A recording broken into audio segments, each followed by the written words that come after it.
तृप्ति पांडे, सहायक प्राध्यापक समाजशास्त्र सोशियोलॉजी की क्लास में आपका स्वागत करती हूँ। आज हम इस क्लास में परिवार का अर्थ, परिवार की विशेषता एवं परिवार की उत्पत्ति के सिद्धांत को समझने का प्रयास करेंगे। तो आइए देखते हैं कि परिवार का अर्थ और परिभाषा क्या है। जैसे कि आपको ज्ञात ही है कि भारतीय सामाजिक संस्थाओं में परिवार सर्वाधिक महत्वपूर्ण संस्था है। परिवार के अभाव में मानव समाज की परिकल्पना अत्यंत कठिन है। परिवार ही एक ऐसा सामाजिक समूह है जिसके माध्यम से मानव सभ्यता का पालन पोषण होता है। स्टूडेंट्स, परिवार को अंग्रेजी में फैमिली कहते हैं। फैमिली शब्द का उद्भव लैटिन शब्द फैमुलस से हुआ है, जो एक ऐसे समूह के लिए प्रयुक्त किया जाता है जिसमें माता पिता, बच्चे एवं दास दासी इत्यादि शामिल होते हैं। परंतु समाजशास्त्रीय दृष्टिकोण से परिवार का यह अर्थ कतई उचित नहीं माना जाता है। स्पष्ट है कि परिवार वास्तव में जैविकीय संबंधों पर आधारित एक सामाजिक समूह है जिसमें माता पिता और उनके बच्चे रहते हैं तथा जिनका उद्देश्य अपने सदस्यों के लिए सामान्य निवास, आर्थिक सहयोग, यौन संतुष्टि और प्रजनन के साथ समाजीकरण और शिक्षण आदि की सुविधाएं जुटाना होता है। परिवार के इस अर्थ के साथ यह हम देखने का प्रयास करेंगे कि परिवार की परिभाषा विभिन्न विद्वानों ने किस प्रकार से दी है।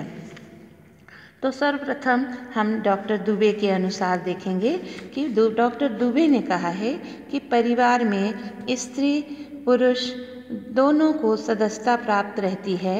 उनमें कम से कम दो विपरीत यौन व्यक्तियों को यौन संबंधों की सामाजिक स्वीकृति प्राप्त होती है और उनके संसर्ग से उत्पन्न संतान मिलकर परिवार का निर्माण करते हैं। इस परिभाषा से स्पष्ट है कि परिवार में स्त्री और पुरुष दोनों के सहयोग से परिवार का निर्माण होता है और उनके बच्चों का पालन पोषण होता है।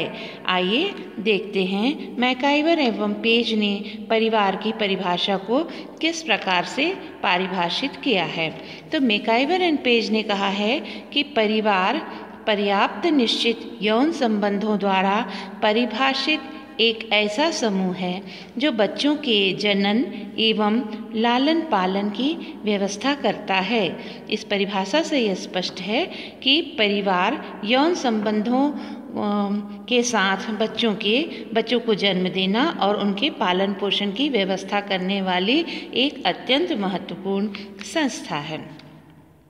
आगे हम देखते हैं, लूसी मेयर ने कहा है कि परिवार एक गृहस्थ समूह है और जिसमें माता पिता और उनकी संतान साथ साथ रहते हैं। इसके मूल रूप में दंपत्ति और उनकी संतान रहते हैं। स्पष्ट है कि एक परिवार के अंतर्गत माता पिता और उनके बच्चे ही निवास करते हैं।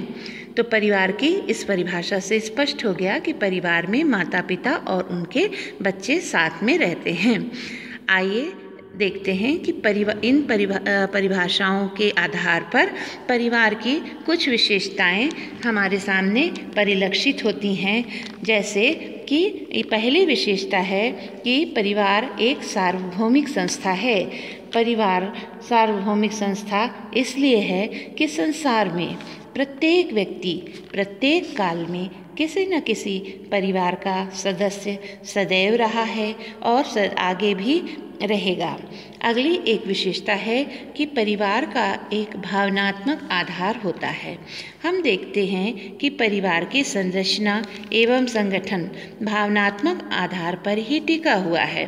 परिवार में प्रेम, त्याग, समर्पण जैसी भावनाएं सदस्यों को आपस में बांध कर रखती हैं और वो एक दूसरे के लिए कुछ भी करने के लिए तैयार होते हैं, जिससे परिवार में प्रेम जैसी भावनाएं सदैव विद्यमान रहती हैं और लोग एक दूसरे से अटैच रहते हैं और एक दूसरे के लिए हमेशा काम करने के लिए, सहयोग करने के लिए तैयार होते हैं।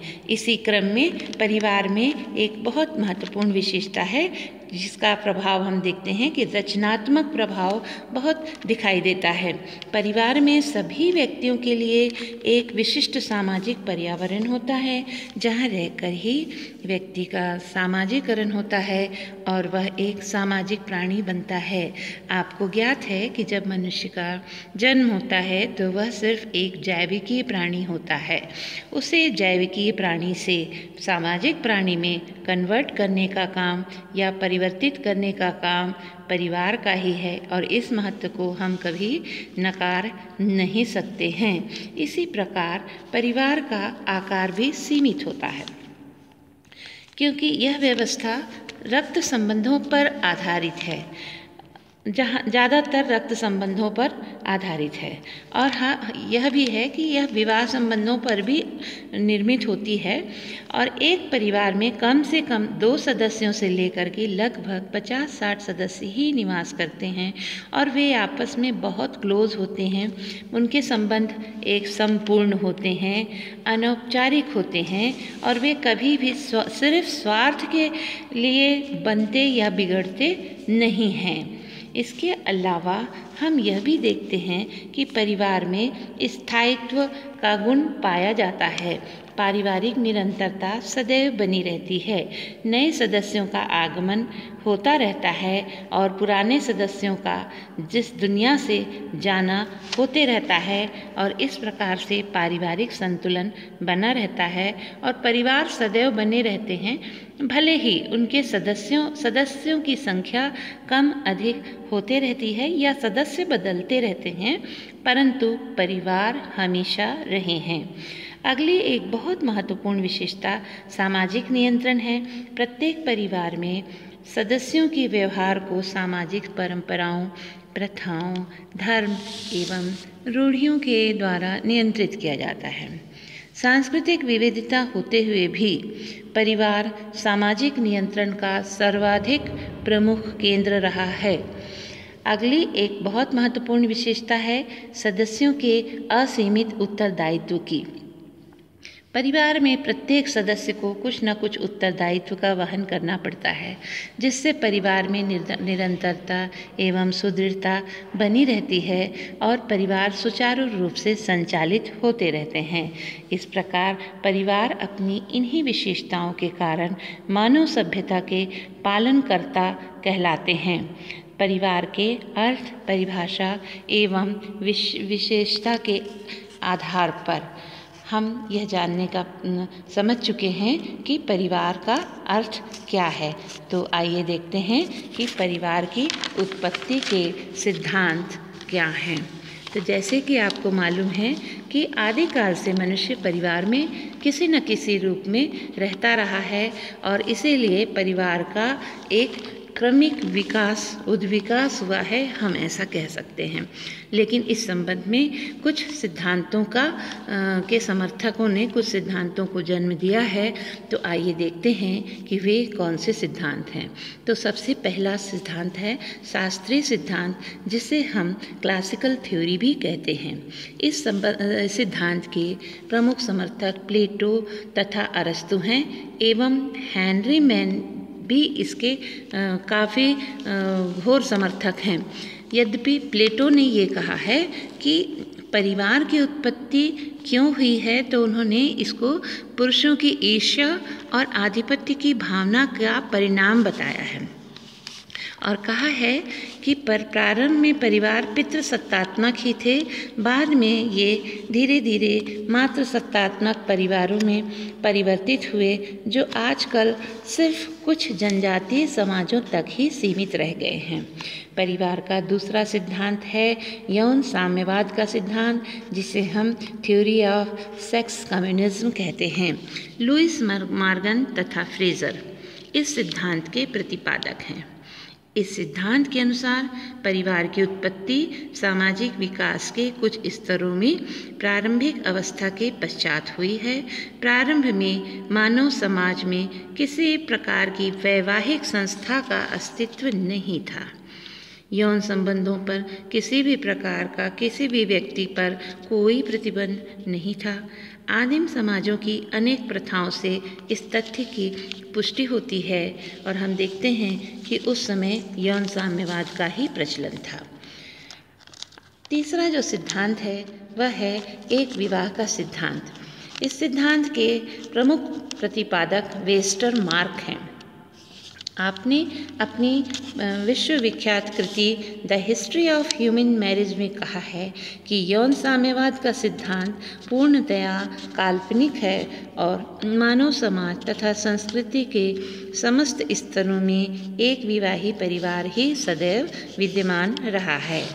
इसके आगे एक सिद्धांत जिसे हम मात्र सत्तात्मक सिद्धांत कहते हैं या इसे इंग्लिश में मैट्रियार्चल थ्योरी कहा जाता है, इस सिद्धांत के प्रमुख प्रतिपादक ब्रीफाल्ट हैं।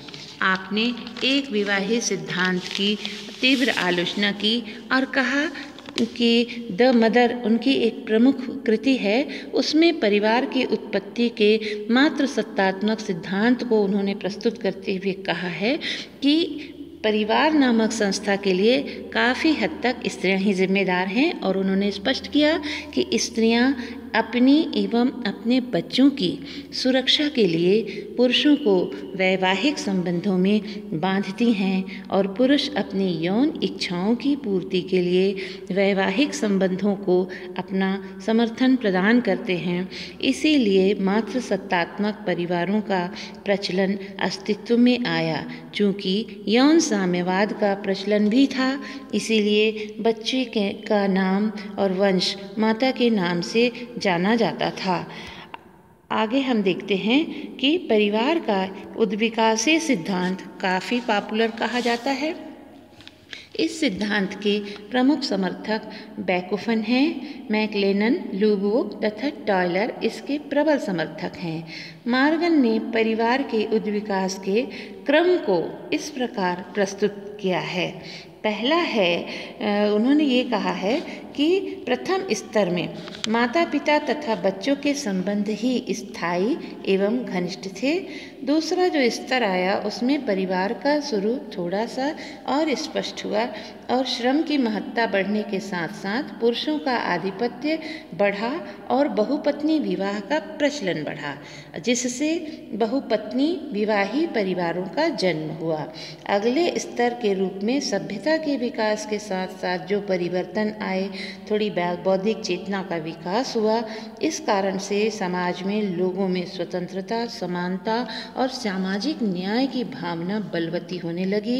इससे बहुपत्नी विवाह का चलन कम होने लगा और एक विवाही परिवारों का चलन एवं विकास होने लगा और यही परिवारों का आधुनिक एवं वर्तमान स्वरूप कहा जाता है।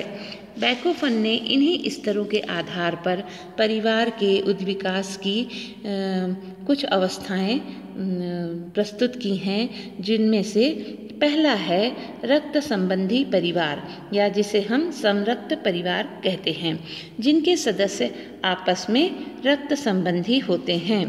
दूसरा परिवार समूह परिवार कहलाता है, जिनमें परिवार में पुरुषों का एक समूह परिवार की समस्त स्त्रियों के पति होते हैं।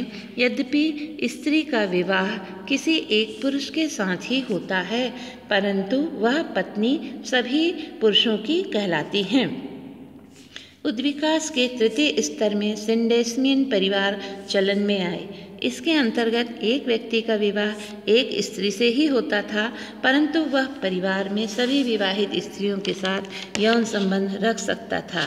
उद्विकास का अगला चरण पितृसत्तात्मक परिवारों का है, जिसमें पुरुष प्रधान सत्ता एवं वंश का चलन तो था ही, परंतु बहुपत्नी विवाह का प्रचलन भी था।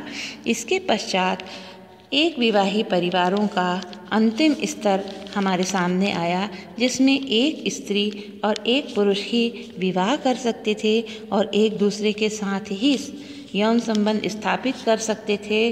और इस तरह से एक विवाही परिवारों का चलन आज भी विद्यमान है और कानूनन मान्यता प्राप्त है।